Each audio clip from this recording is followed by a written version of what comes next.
રાજકોટ જિલ્લાના greenfield 6 lane highway project માટે હાથ ધરાયેલા જમીન સંપાદન સામે ખેડૂતો દ્વારા વિરોધ કરવામાં આવ્યો। પોતાની જમીનના યોગ્ય વળતર સહિતના વિવિધ પડતર પ્રશ્નોને લઈને ગટકા ગામના ખેડૂતો જિલ્લા કલેક્ટર કચેરી ખાતે પહોંચ્યા હતા। તેમજ ભરૂડી ટોલનાકાથી હીરાસર એરપોર્ટ સુધી બની રહેલા ગ્રીનફિલ્ડ 6 લેન હાઈવેના ગટકા ગામની આશરે 85 એકર લગભગ 200 થી 250 વીઘા જમીન સંપાદિત થવાનો ખેડૂતોનો દાવો છે। ખેડૂતોના જણાવ્યા મુજબ આ પ્રોજેક્ટથી 80 થી વધુ ખેડૂતોને આશરે 70 જેટલા સર્વે નંબરની જમીન પ્રભાવિત થઈ રહી છે, જેમાં મોટાભાગે 5 થી 10 વીઘા જમીન ધરાવતા નાના અને શ્રીમંત ખેડૂતોનો સમાવેશ થાય છે। ખેડૂતોનું કહેવું છે કે જમીનમાંથી હાઈવે પસાર થવાના કારણે ખેતી કરવામાં તેમજ પાક લેવામાં ભારે મુશ્કેલીનો સામનો કરવાનો વાર આવ્યો।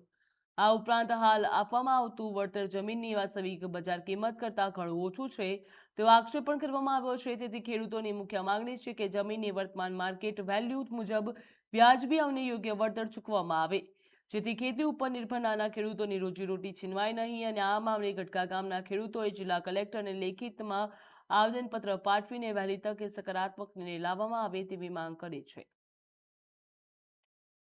અમે કલેક્ટરશ્રી તથા સરકારશ્રીને રજૂઆત કરવા માટે એટલા માટે આવ્યા છીએ કે અમારે જે ગઢકા જે ભરૂડીના ટોલ નાકાથી હીરાસર એરપોર્ટ સુધી જે 6 લેન વે ગ્રીન કોરિડોર જે નીકળી રહ્યો છે તેમાં અમારા ગઢકામાં 80 એકર 80-85ની આડેગાળે અને વીઘામાં વાત કરીએ તો 200 થી 250 વીઘા જે જગ્યા સંપાદન થઈ રહી છે એના માટે અમે આવ્યા છીએ। અને અમારા ખેડૂત જે મુખ્યત્વે ખેતી માટે જ ખેતી ઉપર જ પોતાનું ગુજરાન ચલાવતો હોય, આત્મનિર્ભર એના માટે હોય છે। અને અમારા ગઢકામાં બીજો કોઈ એને કોઈ બિઝનેસ કે કોઈ વેપાર ધંધા કોઈ હોતા નથી। એટલે અમે મુખ્યત્વે અમારી રજૂઆત એ છે કે જે રોડ નીકળી રહ્યો છે એની જે બજાર વેલ્યુ જે છે એના પ્રમાણે સરકારશ્રીની રજૂઆત છે કે બજાર વેલ્યુ પ્રમાણે એનો ભાવ દેવામાં આવે। અને જે રોડ નીકળી રહ્યો છે, દાખલા તરીકે જે રોડ નીકળી રહ્યો હોય તો એક ખેતીની વચ્ચેથી જો રોડ નીકળતો હોય તો ખેડૂત એકઈ સાઈડ ખેતી કરી શકે એમ ના હોય।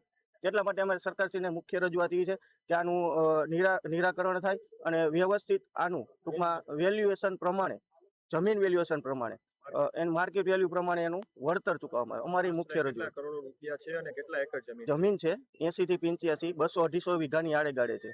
અને એની અમારે માર્કેટ વેલ્યુ અત્યારે જે જૂનો ગઢકામાં કોઈ પણ જે દસ્તાવેજ થયો હોય એના પ્રમાણે અમને ભાવ ચૂકવવામાં આવે। દસ્તાવેજ માર્કેટ વેલ્યુ પ્રમાણે, જંત્રી પ્રમાણે નહીં।